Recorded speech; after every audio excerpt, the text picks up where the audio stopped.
Alléluia. Je sens que je vais m'orienter du côté de l'apôtre Yann.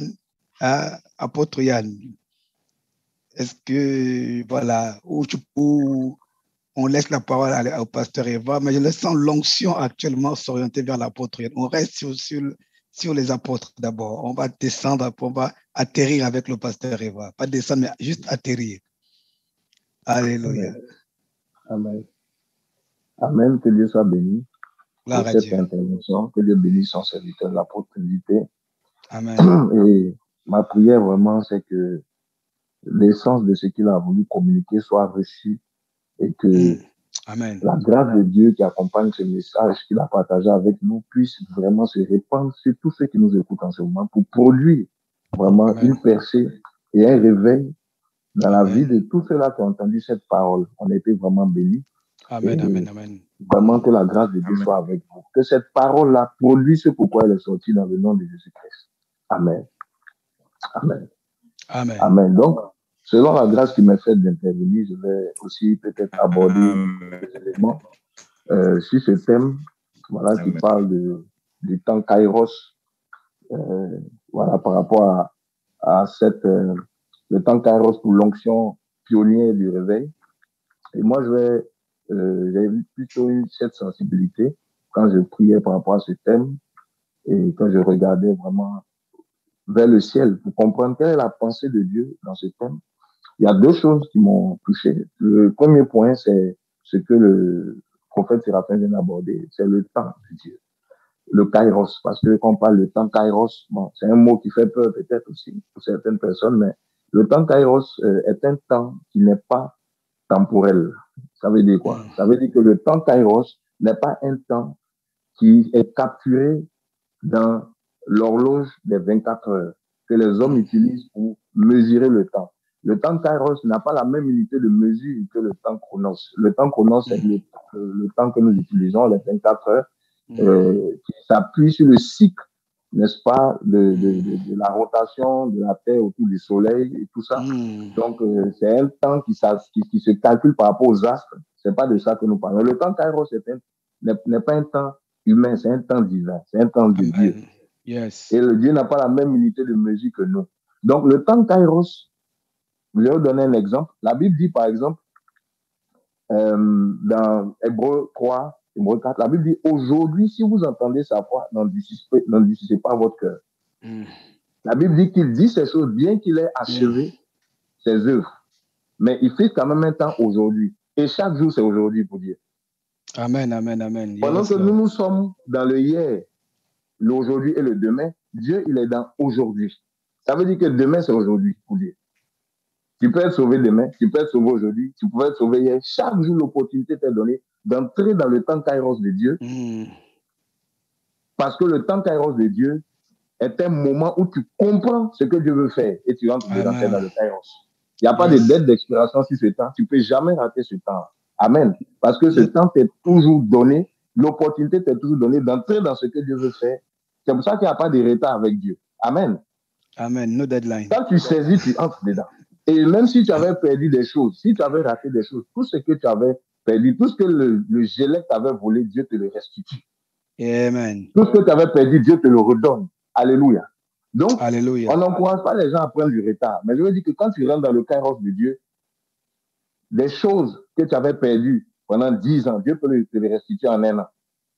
Là-bas, on passe à une autre vitesse, à une autre compréhension des choses. C'est d'autres facteurs qui agissent. Parce que dans le temps kairos de Dieu, ce ne sont pas les circonstances qui dominent ta vie, mais c'est ce que Dieu dit qui dit ta vie. Amen.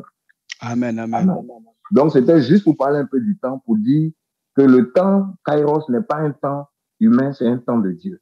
Et aujourd'hui, je veux dire à quelqu'un, s'il y a des choses que tu as ratées hier, aujourd'hui, tu peux rattraper cela dans le kairos de Dieu. S'il y a des choses que tu n'avais pas saisies hier, aujourd'hui, tu peux saisir ces choses. S'il y a des faveurs de Dieu que tu n'avais pas su saisir, tu peux saisir aujourd'hui. Parce que le temps kairos de Dieu t'est donné, l'opportunité t'est offerte. Amen. Donc, voici un peu le premier point. Deuxième point que je veux toucher, c'est l'onction pionnière pour le réveil.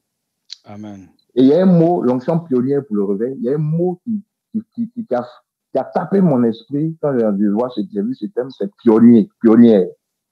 Le mot pionnier ou le mot pionnier. C'est quoi un pionnier? C'est quoi pionnier? Le pionnier ou la pionnière, le mot pionnier ici parle de quelqu'un qui vient pour ouvrir un chemin.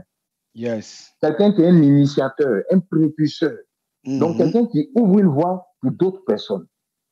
Et l'onction pionnière est donc censée être une onction qui ouvre le chemin pour d'autres personnes. Ça veut dire que quoi? L'onction pionnière, quand elle est manifestée, elle ne cible pas le présent, elle cible le futur. C'est une onction qui travaille pour le futur. Les pionniers, les gens qui sont touchés par cette onction, c'est des gens qui ont une vision du futur.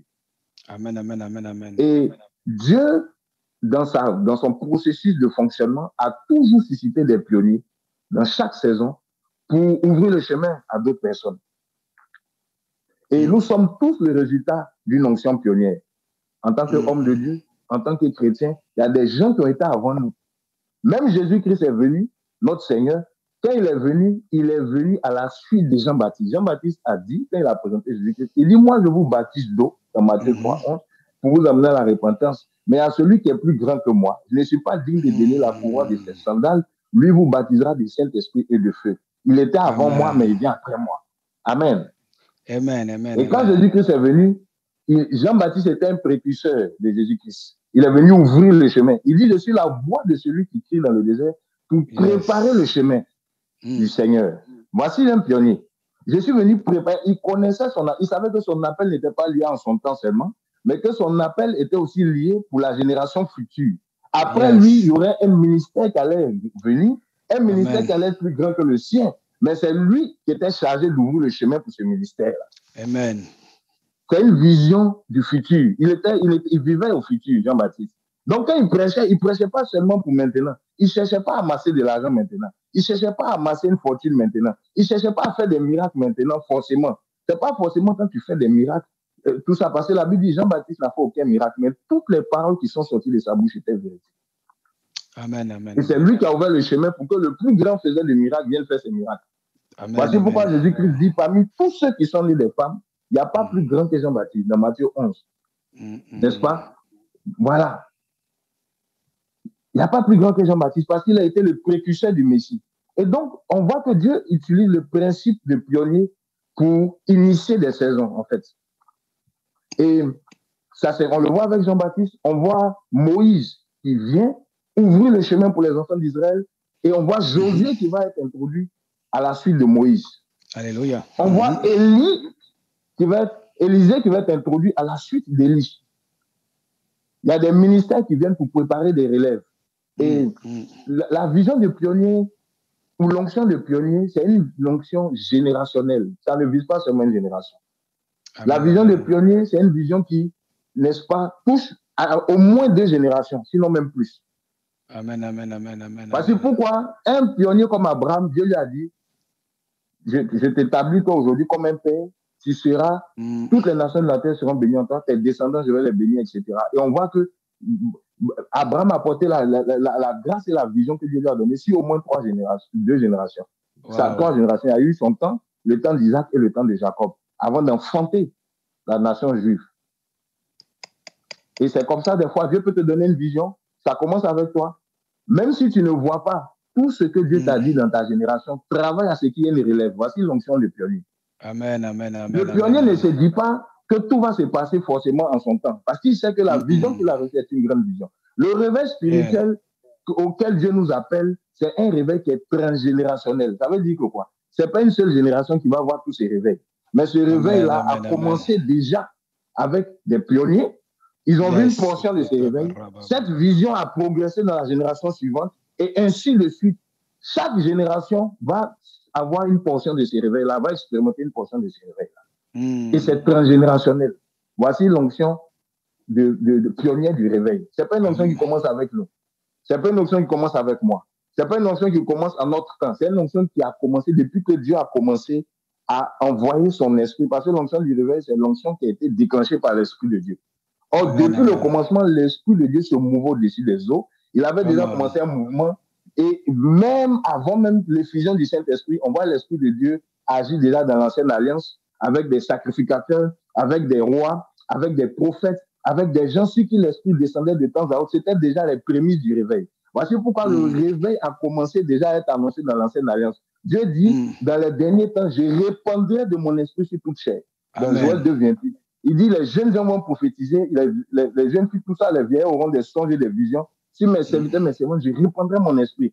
Ils n'étaient pas encore nés de nouveau là-bas, mais ils avaient déjà les arts de l'esprit. Ils avaient déjà les prémices du réveil et c'était déjà des pionniers à leur époque. Ils ont ouvert le chemin, ces prophètes-là.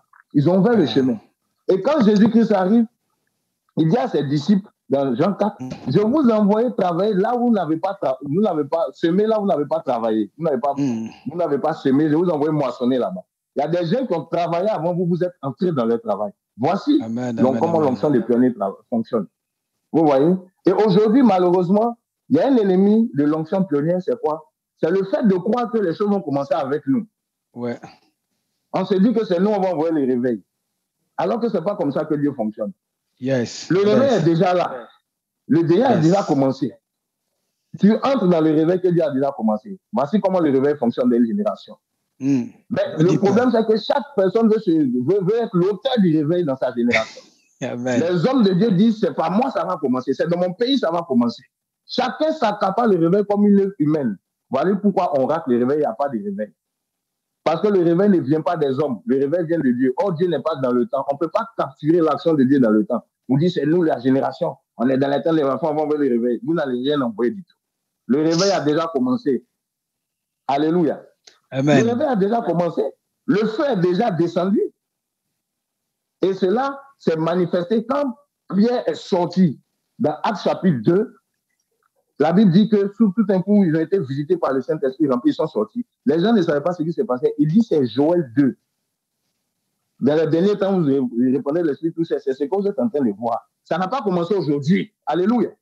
Amen. Il y a des pionniers qui étaient avant nous, il y a des prophètes qui étaient avant nous, qui ont prêché dessus, qui ont enseigné dessus, ils ont annoncé dessus, ils ont prié pour ça. Maintenant, le temps est arrivé pour que nous, la nouvelle génération, on prenne les relais. C'est ce que vous êtes en train de voir. Alléluia. Yes. Amen. Amen. Jésus-Christ est arrivé dans le temple, dans Luc chapitre 4, verset 18. La Bible dit, il rentre dans le temple. Comme à sa coutume, il ouvre le rouleau de livre, il commence à lire. Il dit, voici ce que la parole de Dieu dit. Je répondrai de mon esprit sur tout. Dans le dernier, l'onction du Seigneur sur moi, car il m'a oint pour annoncer une bonne nouvelle au pauvre, tout ça. Il dit, aujourd'hui, cette parole vient de s'accomplir. Qui a écrit ça? C'était lui, c'est pas lui. C'est Esaïe qui a écrit ça. Alléluia. Amen. Donc, Jésus même est venu pour nous enseigner que l'œuvre du réveil est une œuvre transgénérationnelle. Ça ne commence pas avec nous. Ça a commencé déjà. Il faut rentrer dedans.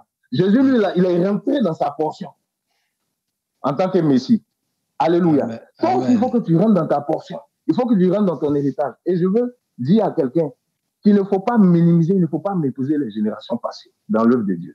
Je veux interpeller les pasteurs, les hommes de Dieu, mais aussi les chrétiens, à ne pas minimiser nos pères, à ne pas minimiser ceux qui servaient Dieu il y a 30 ans, il y a 40 ans. Parce qu'aujourd'hui, on est en 2021, on a Internet, on a Facebook, on a des Zoom. Donc, on pense qu'on va plus faire le réveil qu'eux. On va plus toucher les âmes que. Ce n'est pas vrai, je vous assure. Autant des anciens, autant des apôtres, autant de nos pères, il n'y avait pas Internet. Ils touchaient des milliers de personnes. Ils faisaient du porte-à-porte. Il y avait une grâce qui était sur eux pour ouvrir le chemin pour notre génération. Alléluia. Amen. Oui, il ne faut pas minimiser les anciens. Il ne faut pas penser qu'on est les détenteurs du réveil, que ça vient de nous. Non, nous bénéficions du réveil que d'autres personnes ont déjà déclenché. Et quand tu as cette attitude d'humilité, l'onction pionnière qui était sur les pères vient sur les fils. Ça coule. Alléluia. Et je veux vraiment encourager les chrétiens à respecter leur père dans la foi. Tu peux avoir des dons spirituels. Tu peux faire des songes, avoir des visions. Tu peux vivre certaines choses extraordinaires que peut-être ton pasteur, celui qui t'a engendré dans la foi, ou quelqu'un d'autre, tes grands frères dans le Seigneur, n'ont pas vécu. Mais si c'est ce que tu es, c'est parce que Dieu est passé par eux. Il faut toujours respecter l'onction qui t'a engendré. Il faut toujours respecter l'onction qui était avant toi. Voici pourquoi Jésus-Christ est allé se faire baptiser par Jean-Baptiste. Alléluia. Il est allé simuler devant Jean-Baptiste. Jean-Baptiste dit non, ton ministère est plus grand. Je ne suis même pas digne de vous dire ça. Il dit faisons ce qui est juste. Ce qui est juste, c'est que tu es mon ancien. Ce qui est juste, c'est que c'est toi qui as préparé mon chemin. Ce qui est juste, c'est que si tu n'étais pas venu avant moi, personne n'aurait préparé mon chemin. Peut-être que je n'étais pas là. C'est Jean-Baptiste qui a présenté Jésus-Christ au peuple. Les gens ne le connaissaient pas. Ça faisait 30 ans qu'il était là, avec toute son onction, avec la vision de sauver les nations. Personne ne le connaissait. Si lui seul il venait, il disait, je suis le Messie, personne n'allait le suivre. Alléluia. Amen, amen, Il y avait amen. un protocole à respecter, c'est que les pionniers qui étaient là avant lui devaient l'introduire, devaient parler de lui, devaient lui donner une caution. Voici pourquoi il faut respecter les anciens. Il faut respecter ceux qui ont été avant toi. Jésus m'est venu montrer ce chemin, il dit c'est ce qui est juste. Et dans l'ancien pionnier, notre génération doit puiser sa source dans les générations passées. C'est ce que je veux dire ce soir à quelqu'un. Il faut t'appuyer sur l'expérience des anciens. Jean-Baptiste avait emmené le peuple à un certain niveau. Quand Jésus-Christ est venu, le peuple était mûr pour recevoir ce que Jésus-Christ avait. Si Jean-Baptiste n'avait pas préparé les gens à la repentance, quand Jésus-Christ viendrait, il n'allait pas trouver un cœur bien disposé. C'est ce que la Bible nous dit. Il n'allait pas trouver un cœur disposé pour recevoir la parole que lui il allait prêcher, pour recevoir ce que lui il allait apporter comme ministère. Voici pourquoi les pères dans la foi, les gens qui portent l'onction pionnière, nos anciens, ceux qui étaient avant nous, ont mené le niveau de l'œuvre de Dieu ont mené l'œuvre de Dieu à un certain niveau. Et maintenant, nous rentrons, nous appuyons sur leur, si vous voulez, sur leur fin pour commencer. Amen, amen, amen. Nous appuyons sur leur comme on dit souvent, nous appuyons sur leur apocalypse pour débuter notre genèse. Amen. Amen, amen. Voilà. Et c'est important de reconnaître cela, bien aimé. Ça donne de l'humilité dans le corps de Christ. Et ça permet à cette onction du réveil-là de couler de génération en génération, sans qu'il y ait des problèmes de conflit, sans qu'il y ait des problèmes de compétition. Parce qu'aujourd'hui, ce qui détruit le mouvement du réveil, c'est les comparaisons. C'est les comparaisons, c'est la compétition dans l'église. Les jeunes ne respectent plus les anciens. Parce qu'ils portent des costumes cintrés, ils ne respectent plus les anciens. Parce qu'ils ont des chaussures trop pointues, ils ne respectent plus les anciens. Parce qu'ils roulent dans des grosses voitures, ils ne respectent plus les pères. Parce qu'ils ont des paroles de connaissance, un numéro de téléphone, tout ça. Jésus n'a jamais donné le numéro de la maison de quelqu'un. Il n'a pas donné le numéro de téléphone de la maison de la femme samaritaine, mais elle a été sauvée. Aujourd'hui, les gens donnent des numéros de téléphone, mais les gens sont plus dans le péché. Ils donnent les numéros de téléphone. Quand les gens finissent de crier, de sauter, ils retournent encore dans les mêmes conditions. Nos pères ne donnaient pas tous ces numéros-là, mais l'esprit de vie venait toucher le cœur des gens, ils étaient changés. Aujourd'hui, les gens aiment le spectaculaire, on dit c'est ça le réveil. Le réveil, c'est pas quand les gens tombent sous l'onction. Le réveil, c'est pas quand on fait que des signes et des produits. Le réveil, c'est lorsque des âmes se convertissent réellement à Jésus-Christ, qu'ils prennent conscience qu'ils étaient dans les ténèbres et ils rentrent dans le royaume de lumière. C'est ça le réveil. Amen, amen. Alléluia. Amen. Des miracles qui ne peuvent pas produire la conversion, c'est du bruit, ce sont des cymbales qui retentissent. Nos pères à l'époque, peut-être qu'ils ne faisaient pas certains miracles que nous on voit aujourd'hui. On va filmer cela, on va publier ces miracles, on va promouvoir ces miracles, on ne promeut plus Jésus-Christ. Le spectaculaire, les médias ont remplacé le réveil. Aujourd'hui, c'est les médias, les posters, il faut apparaître dans les positions des stars, il faut vraiment se faire voir d'une manière ou d'une autre. Les chrétiens aussi aiment ça, ils aiment tous les scénarios cinématographiques qui sont vraiment apprêtés autour de la chose chrétienne. Mais on ne se focalise plus sur l'essentiel, sur la vie de Dieu. Frère, je veux nous dire quelque chose. Le réveil a commencé depuis longtemps. Si tu n'as pas encore touché par ce réveil, c'est parce que tu n'as pas encore disposé ton cœur à hériter de ce que les anciens nous ont laissé. Pierre, le fusion du Saint-Esprit s'est déjà fait dans Actes. Ça a eu lieu. L'Esprit est descendu, Jésus a dit ouvrez le ciel ouvert. Le ciel est ouvert déjà. Il n'y a plus un ciel à ouvrir encore. Amen.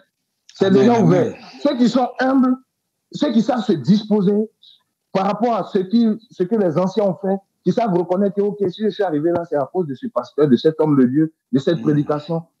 Ce que je vais faire maintenant, ma responsabilité, c'est de savoir comment préserver ce que j'ai reçu. Comment cultiver ce que j'ai reçu. Je sais par où commencer. J'ai reçu un héritage. Amen. Amen. Oui, mais ceux qui n'ont pas d'héritage veulent tout faire eux-mêmes. Et ils n'arrivent pas à quelque chose parce que personne ne commence par lui-même. On commence toujours sur la base de ce qui était avant nous. C'est pour ça que Jésus-Christ est venu commencer sur la base de Jean-Baptiste. C'est pour ça que Élisa a commencé sur la base d'Élie. C'est pour ça que Josué a commencé sur la base de Moïse. C'est pour ça que Timothée a commencé sur la base de Paul. Alléluia. C'est un principe, que ce soit dans l'ancienne alliance, dans la nouvelle alliance, c'est la même chose. Salomon a commencé sur la base de David. C'est comme ça. Et même David a commencé sur la base de Saül. Il y a toujours quelqu'un qui était avant toi qui a laissé quelque chose. Même s'il a été disqualifié, il avait laissé un royaume à David quand même. Amen, amen. Oui, je vous assure. Même s'ils ont fait des erreurs, même les pères, je profite de l'occasion, les pères, il y en a qui ont fait des erreurs, etc. Ce sont quand même des pères. Je vous assure, mes bien-aimés, respectons ces pères-là. Respectons l'onction qui était avant nous. Noé avait bu, il était ivre, mais il a laissé un héritage à ses enfants. Oui, il avait bu, il était ivre. La Bible dit qu'il s'est dénudé.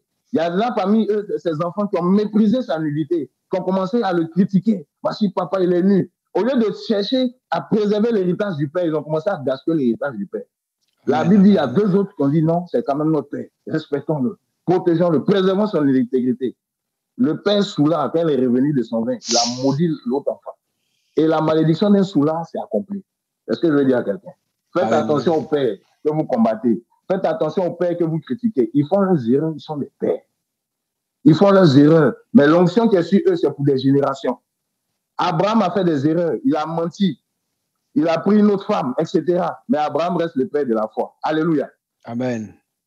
Donc, voici un peu ce que je veux dire. Le dernier point que je touche rapidement, c'est maintenant comment préserver un héritage qui nous a été donné, un héritage spirituel, une onction pionnière qui coule depuis déjà des générations. Quand ça arrive à notre niveau, comment préserver ça? Il y a une attitude pour préserver l'héritage. Cette attitude-là, c'est une attitude qui est simplement appelée la consécration. La consécration, se consacrer, c'est-à-dire entrer dans un système de vie que l'onction pionnière t'impose. Ce n'est pas toi qui choisis comment tu vas te consacrer. Beaucoup de chrétiens choisissent eux-mêmes leur manière de se consacrer selon leurs préférences, selon leur feeling. La consécration ne vient pas de nous. La consécration nous est imposée par l'onction. C'est elle qui te dit ne fais pas ci, ne fais pas ça. La Bible, l'onction que vous avez reçue vous enseigne toutes choses. Dans Jean 2, 27, n'est-ce pas? Vous n'avez pas besoin qu'on vous enseigne de quoi que ce soit. Ça ne parle pas de l'enseignement doctrinal, ça parle de l'enseignement pour préserver l'onction dans ta vie. L'enseignement pour conserver l'onction dans ta vie. C'est la consécration. C'est cet enseignement-là que le Saint-Esprit, par l'envoi de l'ange, avait donné à la mère de Jean-Baptiste, la mère de Samson. Vous dites ton enfant qui aura cette onction, qui aura cette force, qui sera un champion, un juge. Voici comment il doit vivre. Il ne doit pas boire du vin. Il doit avoir des 7 tresses. Le rasoir ne doit pas passer sa tête. Un certain style de vie lui a été donné pour préserver l'onction qu'il avait reçue. Vous voyez? Jean-Baptiste, pareil. Il avait un style de vie. Il mangeait, même son style, sa diététique, son alimentation était contrôlée en esprit.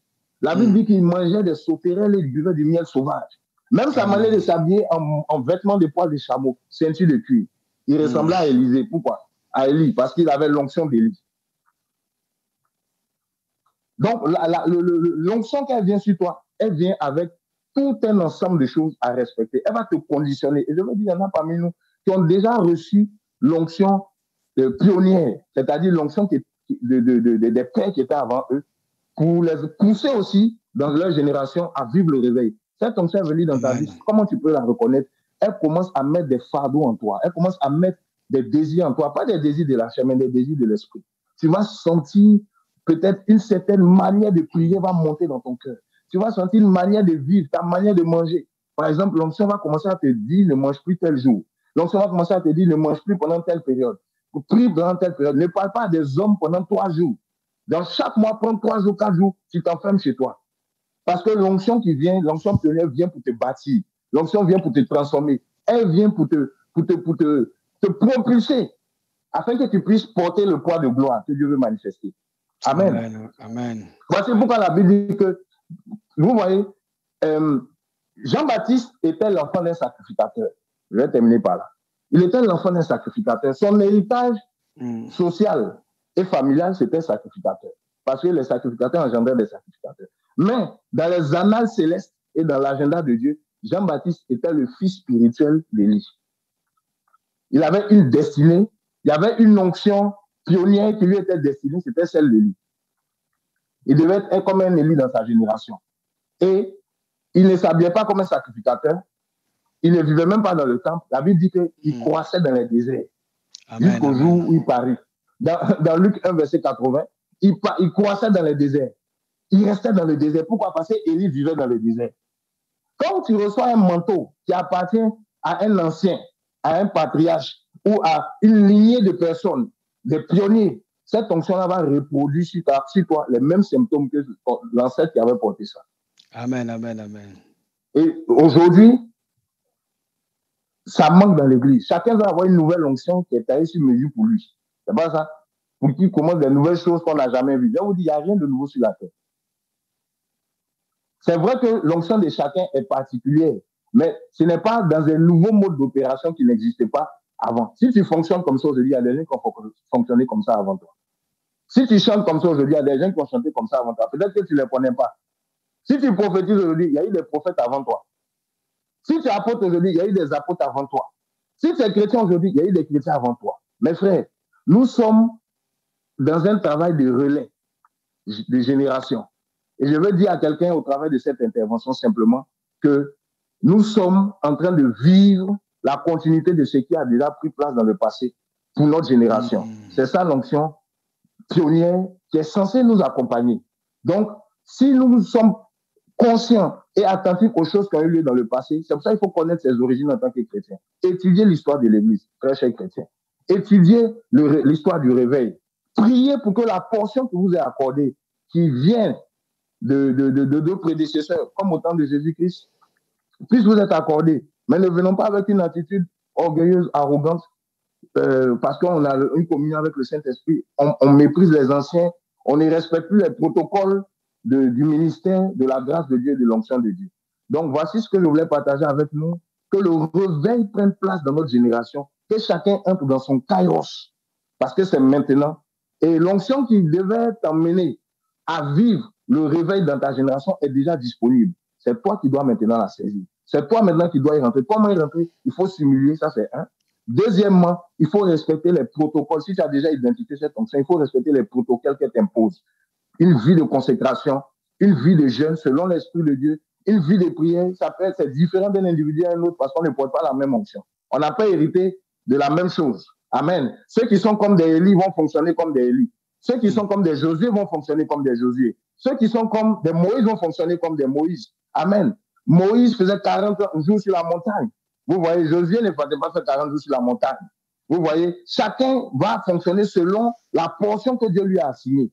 Et il ne faut pas se comparer, ce n'est pas la compétition. Amen. Il y a des gens pour qui le réveil consistera à annexer des territoires comme Josué. Ce sont des généraux dans l'armée du Seigneur. Ils sont là pour conquérir des terres. Ce sont des Josué. Quand ils arrivent quelque part, ils implantent facilement une église. Ils chassent facilement le diable. Parce que c'est des généraux, c'est des guerriers. Il y a des Moïse. Ils ne viennent pas pour annexer des territoires, mais ils viennent pour délivrer des populations. Quand ils viennent, ils peuvent fendre la main en deux. Amen. Ils peuvent envoyer des plaies sur un territoire. Ils n'ont pas la même fonctionnalité. Il y a des Élie aussi qui ouvrent le ciel, qui font descendre le feu.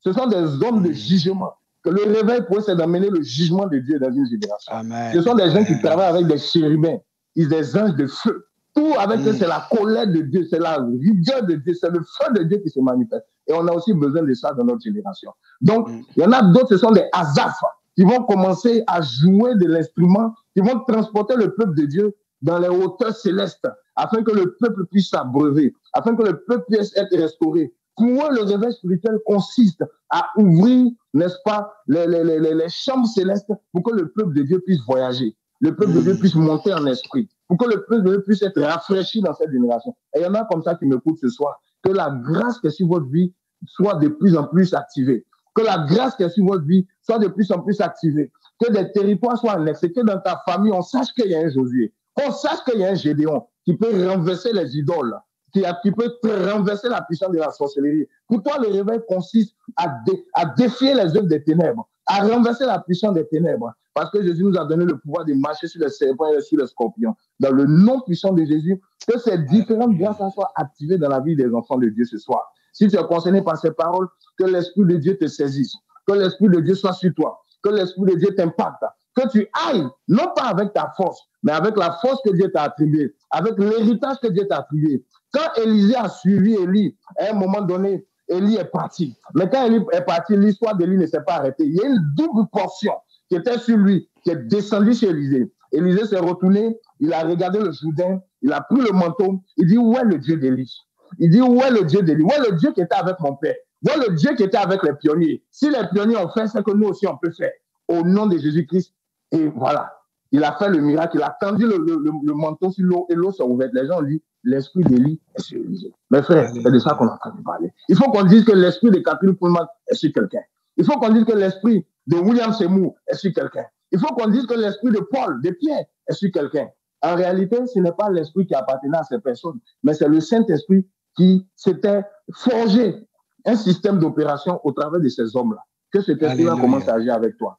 Au nom de Jésus-Christ, que le Seigneur bénisse la plateforme. Soyez bénis. Gloire à Dieu.